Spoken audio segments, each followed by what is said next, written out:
দিনটা ছিল ঢাকায় ঘোরাঘুরি করার আমাদের শেষ দিন, কারণ পরের দিন সকালে আমরা আবার নেত্রকোনাতে ব্যাক করেছিলাম। প্রতিদিনকার মতো সকালে আমরা ব্যালকনিতে বসি আর দেখো ঝিরিঝিরি বৃষ্টি হচ্ছে।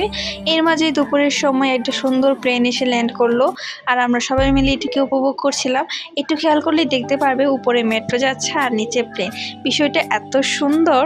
তারপরেই তো ফুপা এসে বললো যে চলো তোমাদেরকে মেট্রো রেলটা দেখিয়ে নিয়ে আসি, তোমরা তো দেখো নাই। এক স্টেশন থেকে আরেক স্টেশনে যাওয়া, এই আর কি। তারপরেই তো ফুফা চলে গেল আমাদের জন্য টিকিট নিতে। যেহেতু আমরা 4 জন গিয়েছিলাম তাই 4টা টিকিট আনতে গিয়েছিল।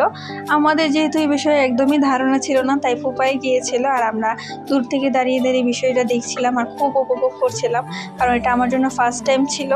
এই তো দেখো বলতে বলতে একটা মেট্রো রেল চলে আসলো।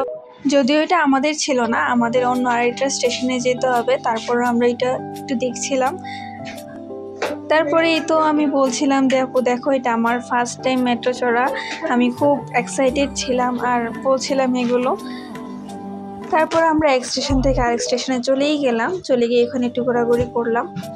ঘোরাঘুরি শেষে আবার আমাদের যেখান থেকে আবার আমাদের বাসায় ফিরতে হবে সেখানে চলে আসবো, কারণ বাসায় যেতে হবে তাড়াতাড়ি, যেহেতু আমাদের ব্যাগ গোছানোর একটা বিষয় আছে। আবার ভাইয়া দৃষ্টাপু ধ্যানকে একটু সময় দিতে হবে, যেহেতু পরদিন আমরা চলে আসবো।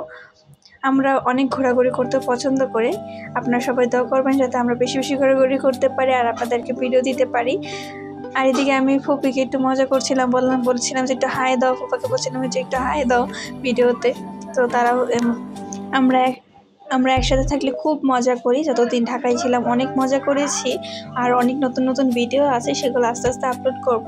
আপনার যদি পছন্দ হয় আমাদেরকে অবশ্যই কমেন্ট করবেন, তাহলে আমি সবগুলো ভিডিও আস্তে আস্তে আপলোড করব এবং লাইক কমেন্ট শেয়ার করবেন। আজকের মতো এই পর্যন্তই, টাটা।